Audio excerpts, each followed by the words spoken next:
Pada cover Turjuman Al-Mustafid tertulis bahwa kitab Turjuman Al-Mustafid ini merupakan terjemah dari tafsir Anwarut Tanzil wa Asrarut Ta'wil karyanya Imam Al-Baidawi.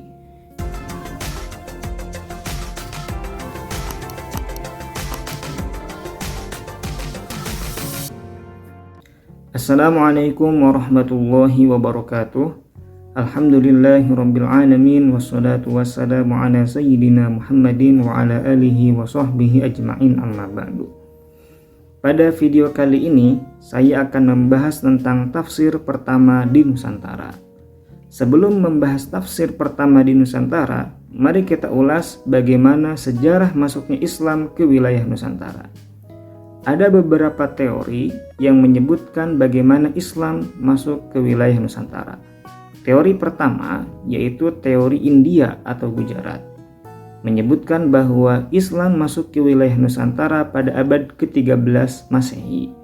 Kemudian ada teori Arab atau teori Mekah atau juga biasa disebut teori Hijaz, menyebutkan bahwa Islam masuk ke wilayah Nusantara pada abad ke-7 Masehi.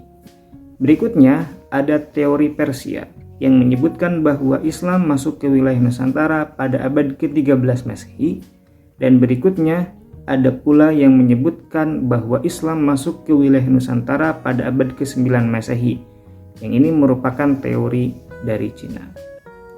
Nah, tafsir pertama di Nusantara yaitu tafsir Turjuman Al-Mustafid itu ada pada tahun 1675 Masehi atau abad ke-17.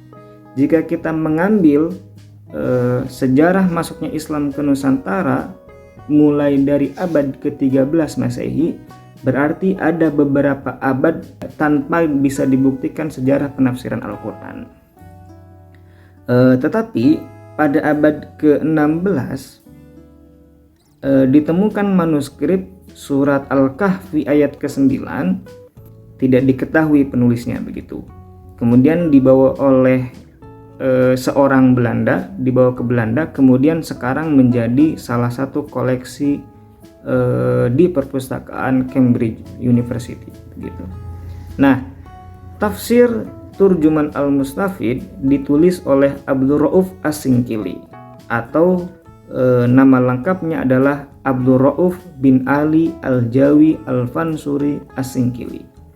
Abdul Rauf As-Singkili lahir pada tahun 1615 Masehi. Sepanjang hidupnya ia pernah belajar ke wilayah Timur Tengah selama kurang lebih 19 tahun. Dan di Timur Tengah itu dia belajar ke beberapa guru, di antara guru-gurunya yang terkenal adalah Syekh Ahmad Al-Kushashi dan Ibrahim Al-Qurani. Nah, kemudian setelah dia belajar selama belasan tahun di Timur Tengah, akhirnya dia kembali ke Indonesia pada tahun 1661 Masehi. Kemudian dia melahirkan 36 karya, di antara karya yang monumental adalah Turjuman Al-Mustafid ini. Dan Syekh Abdul Rauf As-Singkili kemudian meninggal pada tahun 1693 Masehi. Pada cover Turjuman Al-Mustafid tertulis bahwa kitab Turjuman Al-Mustafid ini merupakan terjemah dari tafsir Anwarut Tanzil wa Asrarut Ta'wil karyanya Imam Al-Baidawi. Kemudian pada cetakan yang lain disebutkan bahwa setengah maknanya diambil dari tafsir Anwarut Tanzil wa Asrarut Ta'wil atau karyanya tafsir Al-Baidawi. Nah, dua pendapat ini yang tertulis dalam cover tersebut itu didasari oleh pendapatnya Snokhorkhronje dan pendapatnya Voorhoeve yang menyebutkan bahwa tafsir Turjuman Al-Mustafid ini adalah terjemah dari tafsir Al-Baidawi.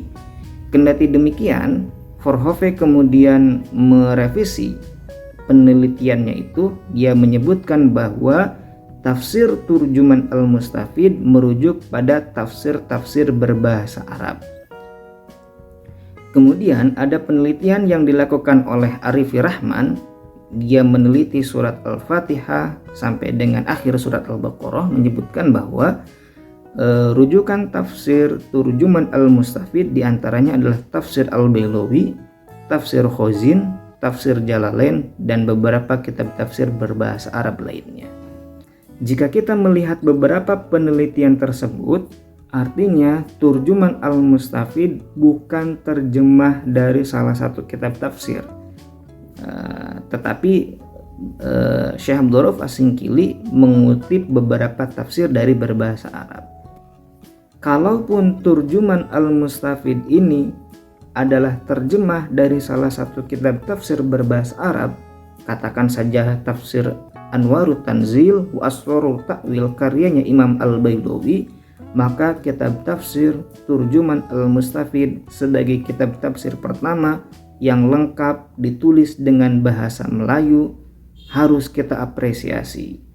Kemudian dari kitab tafsir inilah lahir tafsir-tafsir yang berbahasa Indonesia, bahasa Sunda, bahasa Jawa, dan ada pula tafsir yang berbahasa Bugis.